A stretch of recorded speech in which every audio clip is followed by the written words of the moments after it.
Títulos de Primera. Una propuesta independiente para recorrer la actualidad nacional e internacional de última hora. Títulos de Primera. Hola, ¿cómo les va? Bienvenidos al nuevo programa de Títulos de Primera. Esta es la gente que nos acompaña. Andar, obra social de viajantes vendedores de la República Argentina. La mejor cobertura familiar al mejor precio. Planes de salud para particulares, trabajadores en relación de dependencia y monotributistas. 0810-345-0184. Andar, www.andar.org.ar. ISV, Instituto Superior de Viajantes. Carreras comerciales con títulos oficiales. Validez nacional. Informes e inscripción al 0800-345-4373. Calidez. Elegancia. Atención al detalle y servicio personalizado. Lo invitamos a disfrutar de este microclima que logramos construir en el corazón de Buenos Aires.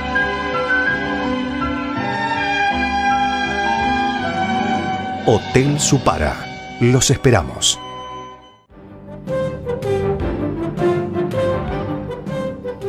Bueno, estamos con Daniel Arroyo. ¿Cómo estás, Daniel? Muy bien, un gran gusto. Dirigente social, dirigente político, ahora en una función también ejecutiva como director del Banco de la Provincia de Buenos Aires. Así que ese tema también nos va a servir para charlar de lo social, que es tu gran pasión.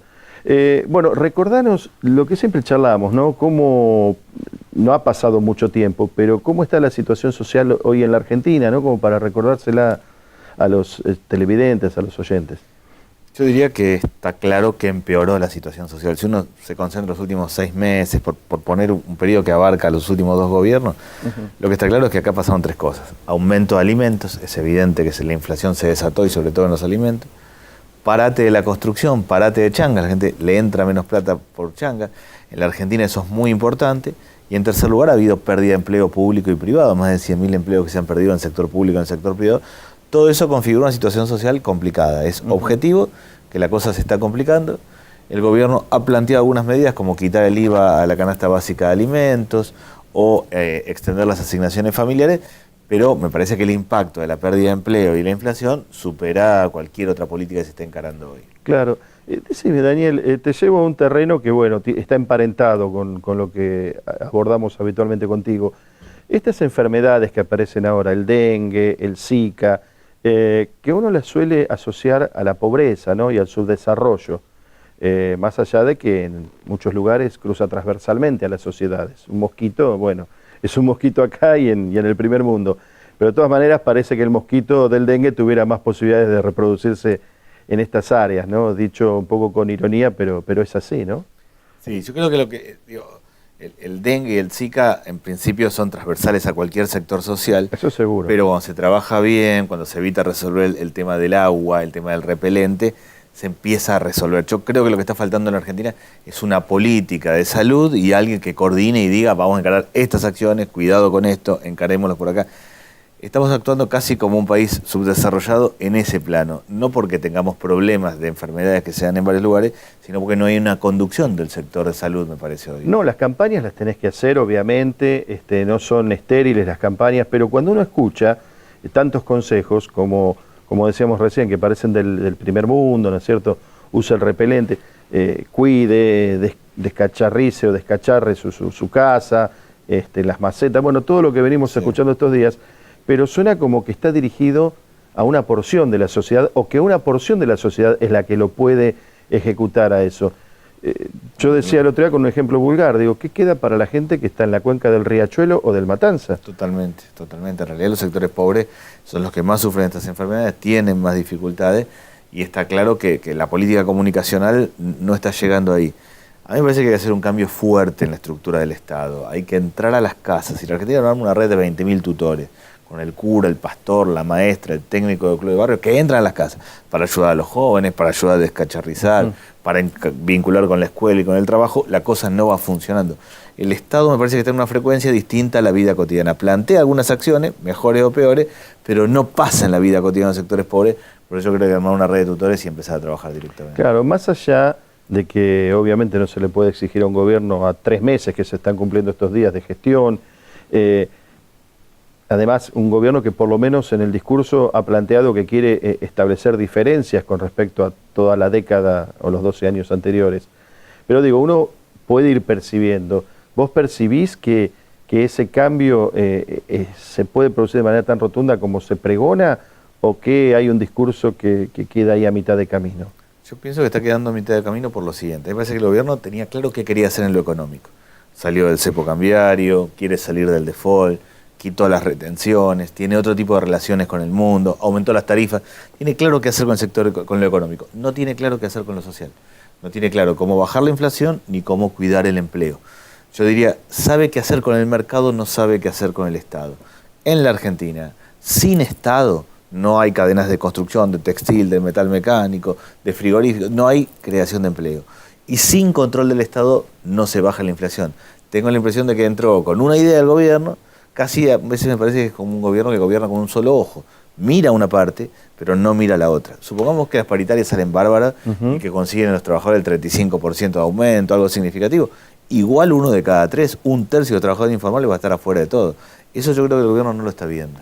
Bueno, y el tema, ya que vos lo mencionaste, el tema de las paritarias, también está emparentado con ganancias porque es un tema que se está debatiendo en estos días, pero va a ser un poco la sábana corta, porque en definitiva lo que se benefició en primera instancia con esto puede llegar a incluir a una gran cantidad de gente nuevamente en ese impuesto, en ese tributo, que es un tributo contra natura, digamos, pero bueno, que está en definitiva todavía cuando aumenten los salarios, ¿no? Entonces, no, la propuesta que decían de reforma de ganancias ha sido mala.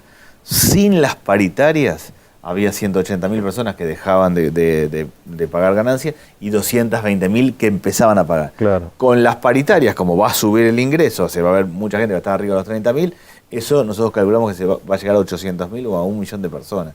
Está claro que no tenía sentido. Esta reforma, para cambiar el esquema de ganancias hay que empezar a armar una tablita nueva, hay que empezar a establecer criterios para que el que gana menos pague menos y el que gane más paga más, y no como ahora que va el 35% directo. Realmente me parece que ha sido como o una reforma a las apuradas lo que trataron de hacer con ganancias, o un intento de que no se les descontrolen los recursos. Claro, y yendo, ya ampliando un poco el espectro de la geografía, vamos a todo el país.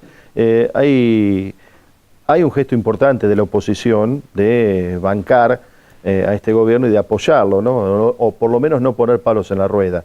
Pero veo que hay gente algunos gobernadores, por ejemplo, que están reclamando cosas como si ellos no hubieran estado en el pasado, ¿no es cierto?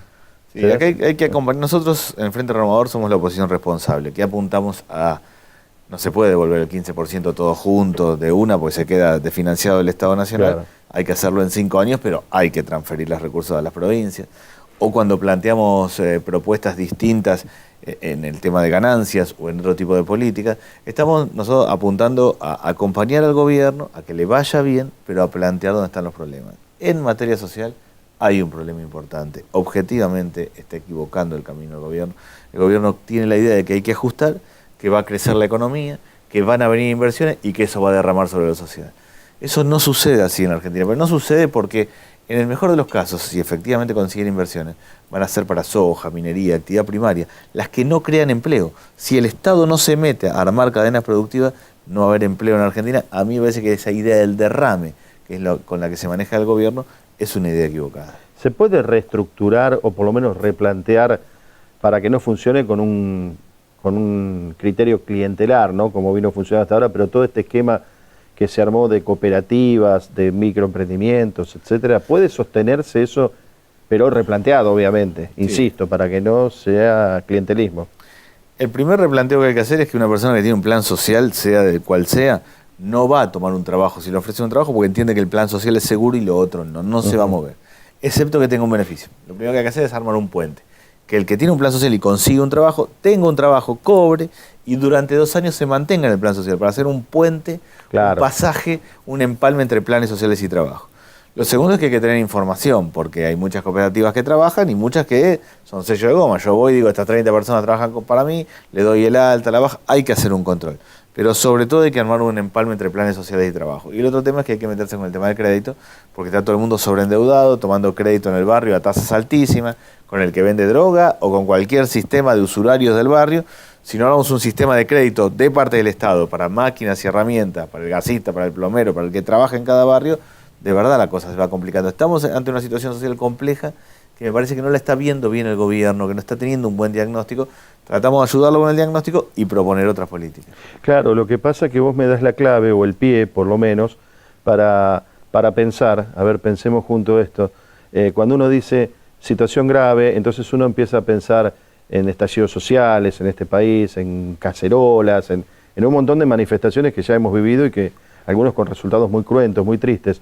Pero el estallido ahora no pasaría, entre comillas, si se me permite, además no quiero ser tan trágico porque estamos hablando de ser optimistas, pero digo, esos mini estallidos pasan justamente por la droga, por adicciones, por violencia doméstica, por ese tipo de cosas, ¿no? En la Argentina no hay un proceso de explosión social, sino claro, de implosión. Exacto, esto quiere decir que cada uno zafa como puede. Hay más violencia de género, hay más tensión, hay más gente que se engancha con el tema de droga, hay violencia cotidiana. En el partido de fútbol, en la canchita del domingo, es muy común que la gente termine los tiros, básicamente porque hay una tensión cotidiana. Claro. No vamos a un fenómeno de explosión social al estilo 2001, pero sí de mucha implosión, sí de adentro, sí de mucha cosa complicada, y en ese sentido yo creo que hay que encarar otras políticas. ¿Qué es lo que pasa hoy en la Argentina? Que hay una Argentina de los pobres, que no tienen lo mínimo, que tienen planes sociales que se alcanza menos por la inflación, una Argentina vulnerable a gente que hace changa, una Argentina de clase media y una Argentina de clase alta. Los famosos 4 estamentos, sí, que vos siempre machacás con eso. A las dos Argentinas de abajo me parece que el gobierno no les está generando políticas, no está tirando acciones, no los está viendo y eso genera implosión y tensión social. Sí, pero además hay una etapa de, por lo menos de que siempre decimos nosotros, terminamos reacomodándonos, pero que es la clase media, también esa zona tan gris a veces, sí, y tan etérea, sí, ¿no es cierto? Que vos decís, bueno, pero sigue pagando, porque el que está abajo, lamentablemente, y si no le prestás atención, pero va a seguir abajo. Pero el medio, viste, siempre tironeado, ¿no es cierto? Entonces ahora estos de los aumentos de tarifas, que seguramente era necesario, pero digamos, las políticas de shock impactan mucho. Le golpea el ingreso. Sectores medios, objetivamente, les alcanza menos la plata. Cualquiera que vaya a un supermercado se da cuenta de lo que aumentan las cosas. Además de la inflación, lo que hay es una pérdida de referencia de precios. En 10 cuadras uno va a 3 supermercados distintos a comprar el mismo producto y hay una diferencia casi del 100%. O sea, hay pérdida, sí, de referencia. Todo eso golpea a la clase media. El golpe a la clase media, la baja de consumo y la recesión, va para abajo. Porque si yo, que soy alguien de clase media, ando bien de plata, se me rompe la cortina, llamo a alguien para que lo haga. Si no, me pongo a arreglarlo yo, con lo cual, sí, ese alguien no va a trabajar. La pérdida de las changas en Argentina tiene que ver con que la clase media se está ajustando. O lo que es peor, en la pérdida de calidad de vida, porque si no tengo plata, no lo sé hacer, lo dejo como está. Exactamente. Bueno, entonces es pérdida de calidad de vida. Sí, todo eso, por pérdida de consumo, por dificultades, porque las cosas están caras, genera implosión. La Argentina no va a un fenómeno de gran conflicto social, pero sí de violencia doméstica, de violencia en el barrio, de más gente que vende droga, de más tensión cotidiana, de un mal vivir constante. Es eso lo que hay que encargar con otras políticas sociales y también un Estado que acompañe y que contenga. Daniel, te voy a hacer una pregunta muy personal, porque vos sos padre, yo soy padre. ¿Qué sentís cuando ves a un chico tirado en la calle, sin futuro? Un chico que ya prácticamente tiene los días contados. Sí, a mí la verdad me parte el alma absolutamente. Vengo hace poquito de haber estado con un conjunto de chicos que están dados vuelta mal y a uno le parte el alma. Y me pregunto qué desastre hemos sido como sociedad. El fracaso de una sociedad es que los jóvenes no tengan oportunidades. Nosotros estamos ante la tercera generación, un pibe que no vio a su padre o a su abuelo trabajar. Esta tercera generación de exclusión. Claro. Y es culpa nuestra, es culpa como sociedad. Como muchos de esos jóvenes son padres ya, porque tenemos un alto nivel de embarazo adolescente, son padres o madres, sus niños van a ser la cuarta generación de exclusión. Es como que cada generación son 15 años, como que da la vuelta completa. Ahora tenemos que cambiarlo. A mí me genera, por un lado, una cosa de mucho dolor y por otro lado la sensación de que hay que hacer algo ahora. Ahora es grandes programas. No sirve en la Argentina hacer programitas chiquitos, pequeñas políticas, tocar un poquito, decir, este programa social lo mejor un poquito para acá. No, hay que hacer algo grande, masivo, porque tenemos 1,5 millones de pibes que están afuera de todo y tenemos 28% de pobreza. Tengo una pregunta ya desde tu posición ejecutiva, novedosa inclusive para vos, ¿no? Como director de un banco, pero un banco que ha sido históricamente un banco de fomento, un banco popular, un banco querido por la gente, ¿no? Como es el Banco de la Provincia de Buenos Aires. Ahora que te metiste allí, ¿ves que hay posibilidades a través del banco, y más allá de las coyunturas, ¿no? De que, bueno, no hay créditos blandos, que la plata no está, todo lo que tenga que ver con eso, pero hay posibilidades de hacer política social desde el banco? ¿Te gusta el desafío? Sí, me gusta y hay mucho. El banco es un banco público, Sí. es distinto a un banco privado que tiene determinadas reglas, que un banco público que tiene que ser de fomento, tiene que ser de producción, pero tiene que darle crédito al gasista, al plomero, al carpintero, al pibe que recién arranca. Sí, yo creo que ahí se puede hacer mucho y trato de hacer por el lado del microcrédito, créditos chiquititos para máquinas y herramientas, por el lado del crédito para los jóvenes, primer crédito, y sobre todo por lo que tiene que ver con el tema de vivienda. Acá el gran dinamizador de los próximos años va a ser la vivienda. En Argentina hace falta construir 3 millones de viviendas. Yo aspiro a que el gobierno encare un programa de vivienda. Ahí el Banco Provincia va a tener un rol. Si nosotros damos crédito para vivienda a los sectores pobres, damos microcrédito para que un pibe arranque con máquinas y herramientas para trabajar de carpintero, y empezamos a acompañar con créditos blandos a las pymes, a las pequeñas empresas, eso va a dar otra oportunidad. El banco público tiene la obligación de hacer eso. A diferencia de un banco privado, el banco público tiene obligación, y yo aspiro, desde mi lugar, como un director de la oposición, a poner muchas fichas en ese lugar. Y esto que, bueno, también está discutido, pero en definitiva termina siendo un paso adelante, que es cerrar un capítulo, por ejemplo, el de los fondos, los holdouts, ¿no? Fondos especulativos, buitres, como quiera llamárseles. Esto, por lo que percibís, va a redundar... Está bien, hay gente que está muy ilusionada que se van a venir carradas de dólares de golpe, cosa que, bueno, es discutible también. Pero, ¿cómo ves esta circunstancia? Primero que había que salir, había que cerrar esta etapa. Argentina tiene que salir del default. Los buitres son buitres de verdad porque han comprado papelitos sin ningún valor y los han enchufado a la Argentina, y ahora estamos pagando el 1.600%, han tenido una ganancia brutal. Tenemos un fallo de la Corte de Estados Unidos que nos obliga a hacerlo, y hay que salir del default. Yo diría dos cosas. No tendría mucho la idea que acá viene una carrada de inversiones. Para empezar, la Argentina va a emitir deuda, o sea, vamos a empezar a endeudarnos, nuestros hijos y nuestros nietos van a empezar a pagar esa deuda. Por otro lado, no me queda claro que vengan grandes inversiones, y si vienen para lo financiero o vienen solo para la producción primaria, no van a generar empleo, con lo cual a mí me parece que el optimismo hay que administrarlo bien. Puede que esto nos permita una oportunidad, pero la oportunidad es que el Estado arme cadenas productivas donde la gente puede trabajar.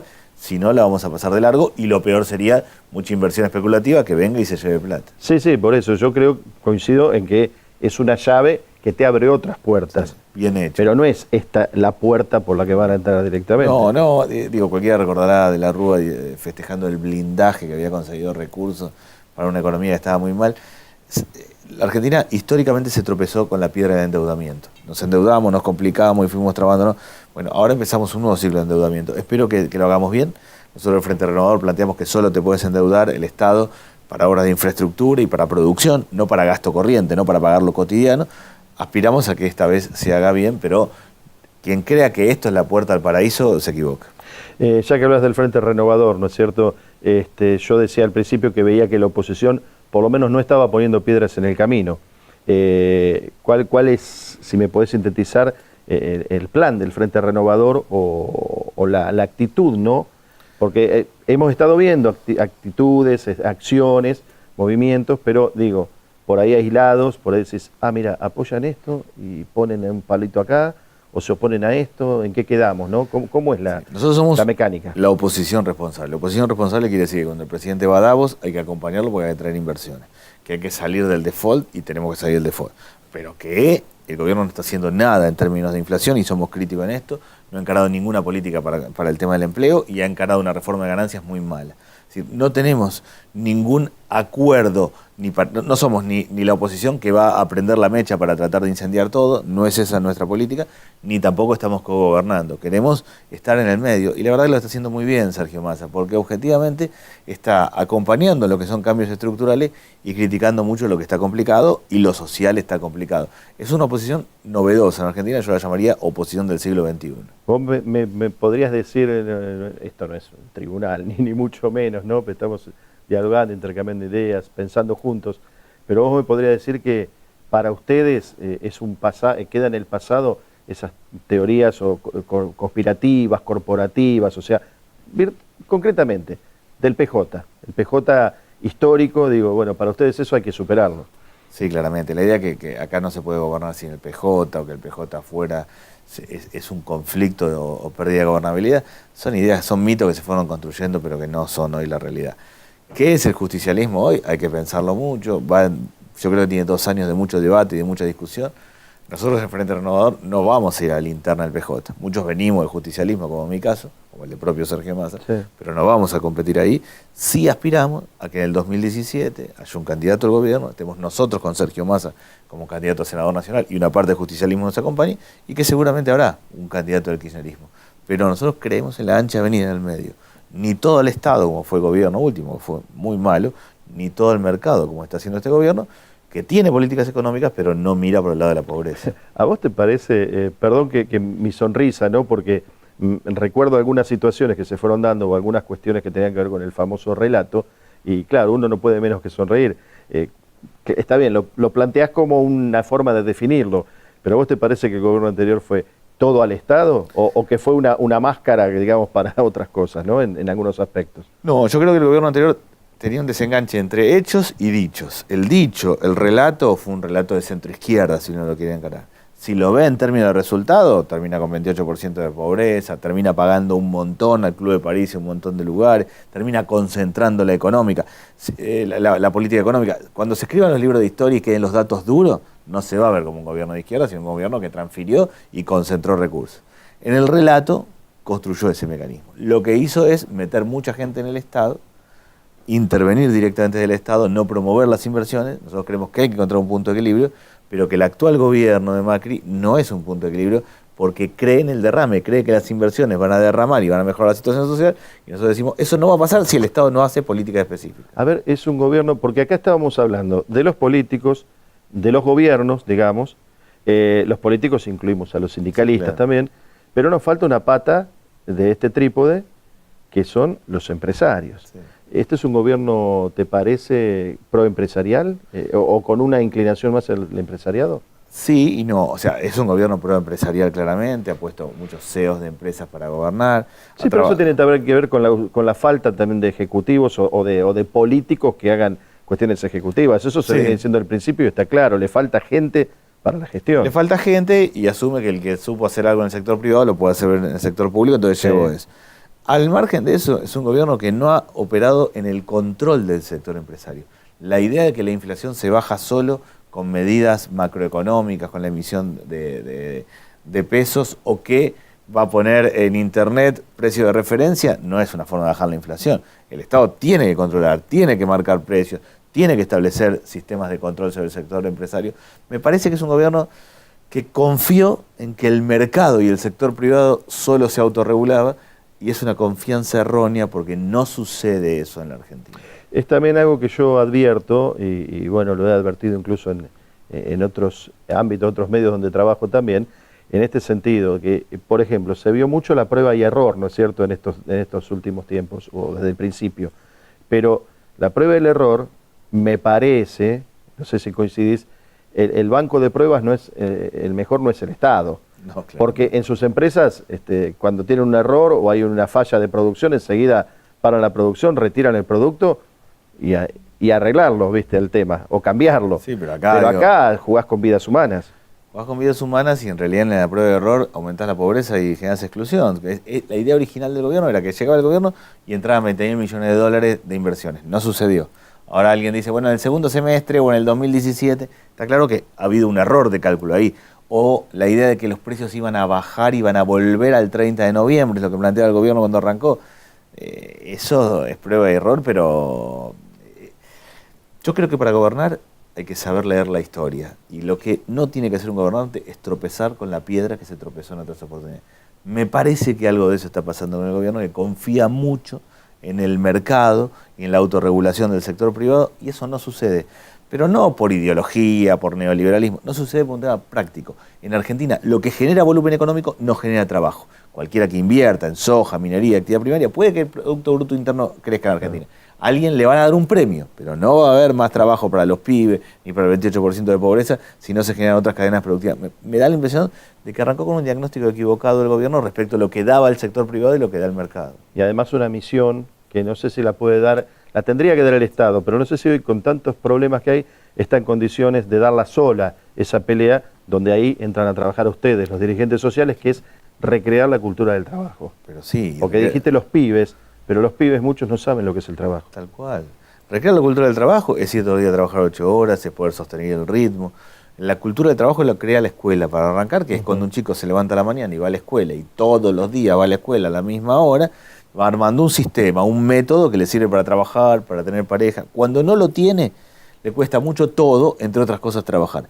Recrear la cultura del trabajo es eso, pero también es un Estado que acompañe, es también un tutor que le diga, fíjate, anda, dale, hace esto. Es acercar el Estado con estos mecanismos. Yo creo que el gobierno ha pensado mucho el tema económico y macroeconómico y no el tema del empleo ni la inflación, y por eso está tan desfasada la cosa. Daniel, ha sido un gusto, como siempre, estar contigo, pensar juntos esto que nos está pasando, y por suerte lo podemos decir de esta manera, ¿no? Con total libertad.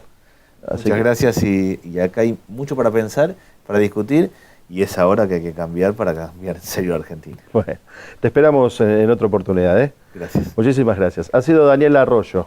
Nos vamos hasta la semana que viene, aquí, en Títulos de Primera. Chao, gracias.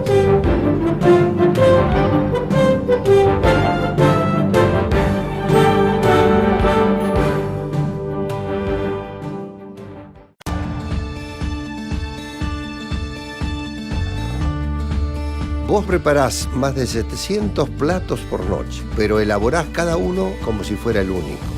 Vos tratás con cientos de personas al día, pero saludás a cada una como a un amigo. Vos servís infinidades de cafés cortados y nunca te olvidás del vasito con soda. Un sindicato como la UTGRA tiene miles de trabajadores, pero cuando se trata de tu formación y tu educación, para nosotros sos el único. Tu trabajo es atender a la gente. El nuestro es servirte a vos.